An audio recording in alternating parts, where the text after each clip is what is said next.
horror actually is more often than not for me because it's so genrefied. It's so bullet points, TV tropes page, Hollywood Robert McKee statism. Horror is the name of the one guy you know that performs a bit that lands well the first time, but all he has is that one bit. So it comes out of him constantly like an oh bother from a voice boxed Winnie the Pooh doll until you look deep into him and realize the flesh around his eyes and those windows to the soul aren't in coordination like the exoskeleton of Mr. Beast. You feel a horrid sort of hollowness beneath the skin, and that is true horror, the subtext that makes the presence of something known, something deeply disturbing underneath. There are storytellers and stories that understand that this presence is what horror is drawn from, that the images you conjure from words or moving pictures are extrapolations of feelings. Ryukishio 7's When They Cry and Team Silent's Silent Hills are some of those ones. Oh,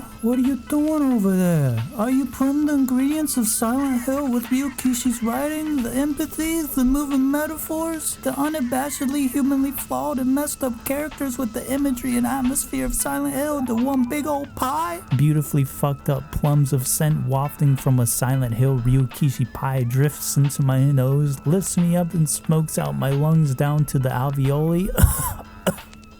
The kinds of horror these fellas create is one through opaque atmosphere and evocative imagery that cuts through the flesh and sinew and injects characters' trauma directly into the neurostem.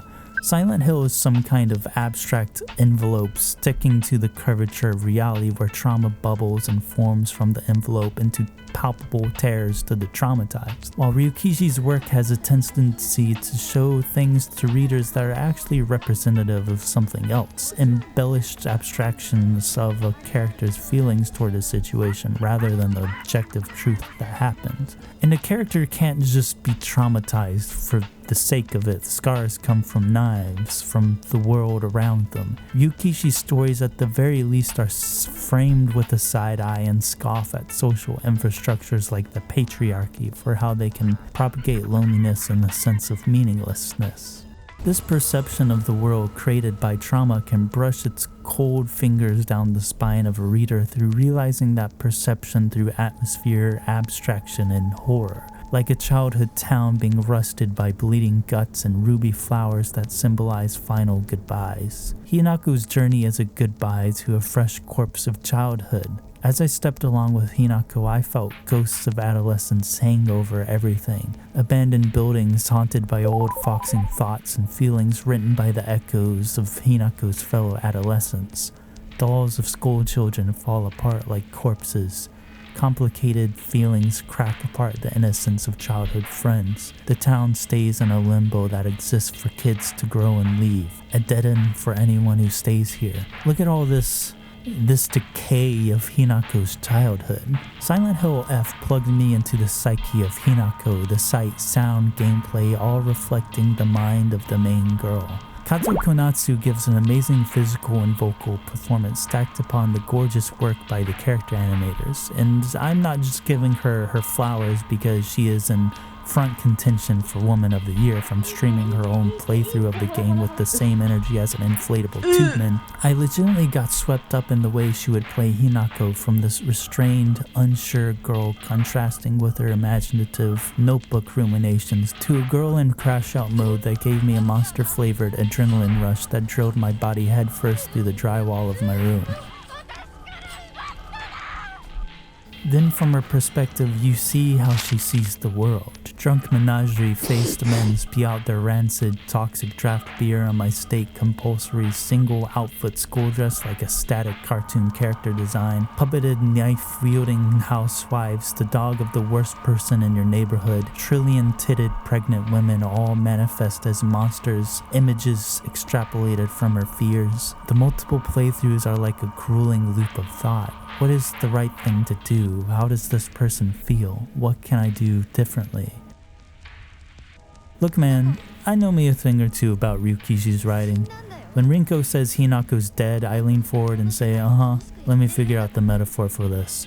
Oh, she's being married off and will never see them again. That's why she says that. This story is anathema for those rigid, unimaginative, grown up on cinema sins, keep me inside the box goddammit thinkers, because pretty much nothing in the story is literal. The Ebisugaoka side of the story is the abstract manifestation of the immediate fallout of Hinako's engagement.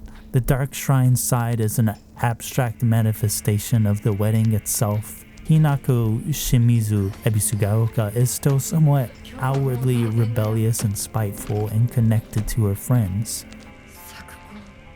Hinako Dark Shrine, the one whose family name is up in the air, is the one who is clearly exhausted, despondent, unemotional, and unhopeful, subservient to having her identity erased.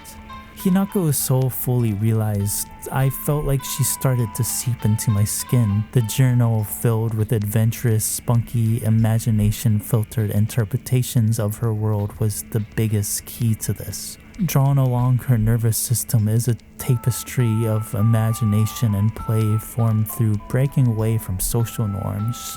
She would hone her drawing skills and imagination with Shu to realize their viewpoint of the world. But then, like a hard cut between a beaming smile and hollow eyes, the contrast between the Hinako within the journal and the one whose body language is clearly unsure, hesitant, most striking her tired, roomy eyes. I feel it too, that emptiness from when you could project her personality onto reality with cartoonish scribbles of things like aliens, but now that imagination comes through in horror at all the things in the world conforming you to something with no individuality. Cracking open the head case of Hinako is a fascinating time, sifting through the dichotomy between Ebisugaoka Hinako and Fox Hinako. The contradictions between the two make sense in a way where I lean back in my psychology leather chair and write down my diagnosis in a hastily written scribble in another language. The only way she can even deal with an abusive home life where all she can do is take medicine to deal with the stress-induced headaches in a dead-end town in a world where you are taught that you are an inferior being that only exists to support men no matter how violently they treat you and others. Let me pop open a champagne bottle. Woohoo! Fuck it, dude. Get me with that handsome rich fox misogynist bastard that strips me of my identity, because at least it is the path of least resistance in this mordant game we have to play. This is what systems like this do. Even if you are aware that these systems are malevolent, it very likely may make you acquiesce and rip off the skin that makes you you to reap any possible small benefits of said system instead of taking violent risks. Little chubby-cheeked Timmy in his stupid baby-sized striped t-shirt and jorts says he wants to do pottery. Jesus Christ, maybe you can be a pottery teacher for a bunch of teenagers exhausted from waking up at 6 o'clock and rotting at a desk every day for the past decade. But more likely Timothy will wear the same suit everyone wears to sit at the same cubicle everyone sits on, the same schedule everyone has, and he will make this decision himself. At some point his passion will dim when the cynicism of the world creeps through. Think about this with the patriarchy. Essentially it creates a society where women are encouraged to be complicit in their own oppression. You can promise Hinako and I a future in bitch bags for life through an arranged marriage where eventually my present will be torn from me anyways. Put my occupation down as sellout, honey bun. Hinako is forced to be complicit in deciding to crush her individuality and betray her values, to emotionally crush her friends and seemingly lead them to their deaths through imagery of Hinako herself emotionlessly conveying the hurt of her decisions through elaborate execution. These kids flounder around and hurt each other in a way that leaves long-lasting wounds rather than just the usual adolescent mistakes, because do the situations they reside in give them the space to work through it? Shu obviously likes Hinako but struggles as he wants to respect her individuality as her closest friend. In a way, he can't voice his opinions because it might be construed as yet another guy forcing Hinako to choose. He warns Hinako not to bottle up her emotions but ends up bottling up his own. A messy, unspoken situation where there is silent frustration and angst on both sides, as there is a part of Hinako that wants Shu to save her, Both sides have bottled up emotions, Hinako coming to get Shu's medicine as really just an excuse to talk to him, while Shu does a realistic adolescent misguided measure with a little too many resources available by channeling the Newman of an excommunicated experimental apothecary. Besides the preponderant ingredient of weird evil shit, I think this is why the medicine is maddening to her as she continues to take them to soothe her symptoms, but without the actual relief of talking to Shu. Not only is drug abuse a totally unfortunately normal way for people like Hinako to cope, suggested a little by the multiple prescriptions her mom is on, I think it also represents her need to rely on someone emotionally. Sakuko is a neurodivergent individual. They even dropped the autism bomb that becomes attached to Hinako and the solidarity she feels at the two of them not fitting within the molds of society, shown in how she grows feelings of roiling animosity whenever Hinako demonstrates any welcome exceptionality like her skills as a young one U9 extreme on the track.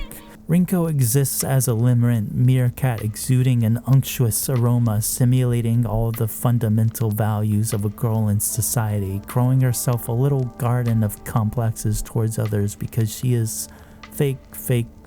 The loneliness and expectations make her try to force meaning onto Shu, a guy, yet another thing valued by society. But she can't replace Hinako with herself since Hinako and Shu were able to find meaning in the everyday through a mutual partnership with a bigger idea in Space Wars that works to express themselves earnestly, while Rinko is just trying to quickly scribble down a connection. Her hatred for Hinako comes from how Shu loved Hinako for who she was rather than her own love for Shu.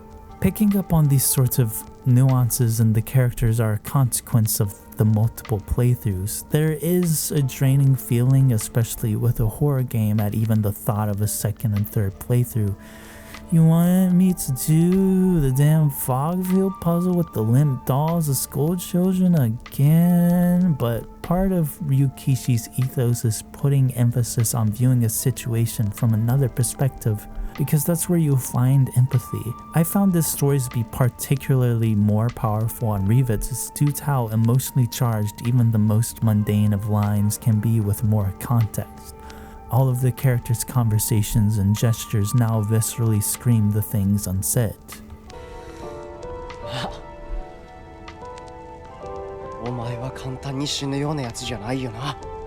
You get time to gaze at the characters from left down, upper right until each ending, such as Shu's feelings about Hinako while showing what the consequence of Hinako accepting this wedding would be, her identity being stripped and thrown to the ground as discarded flesh.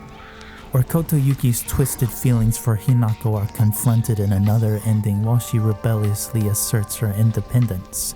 Then Ebisugaoka blows up or whatever, but I choose to read this more as there will inevitably be consequences on Hinako for naively running off and shirking her societal obligations while not understanding the bigger issues. The fine sand-shaped breadcrumbs of info in the final playthrough is all about reconciliation. Characters finally acknowledge their dark sides and apologize for it. Rinko, Sakuko, Hinako's dad and mom. Hinako comes to understand her situation outside of a myopic lens, and understanding empathy can lift the burden. Hinako Shimizu is rebellious in a way from beginning to the end, but when she gets the full picture, I think that is when she is finally able to gain autonomy and fight against the real antagonists. Both sides of Hinako become more resolved and fight against two gods. From the scattered writings of the most normal dude in Ebisugaoka's history, you can find hints of how organized religion inspires and instills patriarchy. It ingrains tradition as an ontological thing that, if betrayed, dunks you in lava for eternity. It is used as a weapon to manipulate people like the town's religious group embezzling local taxes. Imagine a bunch of strong-jawed, pointy-shouldered tuxedos knocking on your door and demanding, "Pay up your protection money or you're going to hell, pal." And you might get what I mean. This on top of a multitude of other reasons is why the god final bosses are allegories. The dark fox god is patriarchal will enforced through Kotoyuki. If you aren't familiar with these shoes, Silent Hill F lets you kick off your own and step in the shoes of a person who is dehumanized, alienated, and stripped of her identity by systemic issues. If you walk in them with an open heart, you might get the ability to recognize these ideas in the real world. Heck, you don't even need to be a woman to empathize, beyond just recognizing how we all feel things the same way because we're all people, because everyone is a victim of the system. Just look at the focus of all the characters, even Kotoyuki, who is a victim of his mother and family's objectification, as a person that exists to fulfill a duty rather than a human being. No affection is given to him as a vessel, so his need for it is put onto Hinako and twisted to the point of ironically objectifying her as well. Inhabiting Silent Hill F are characters who have a giant cavern underneath what you see. The ones who disturb you can have a warmth hidden, or the ones you find solidarity in can disturb you. Even part of Hinako wants to marry a superficial, rich, hot fox guy. It's like I'm back in a late night car talk with a friend who I, with a soft touch on her shoulder and creaky shaking of my head, say, "Girl, no." But that's kind of the beauty of the true ending. Throughout this final go-around, Hinako becomes more and more resolute on what her choice means. Even if it's something stupid that will ruin her life, as long as it is the choice she wants to make, something she is passionate about, she wants to be able to make that choice against all the noise that tells her what she should or will decide. That's why the last image you see is a noiseless fog over Ebisugaoka, the noise that tried to control her, cut off like once upon a time when the rigid, arbitrary lines of reality fell upon the deaf ears of an adventurous young girl that learned to see outside the box. Kotoyuki even tries this playbook and harnesses that childlike wonder in order to become a person.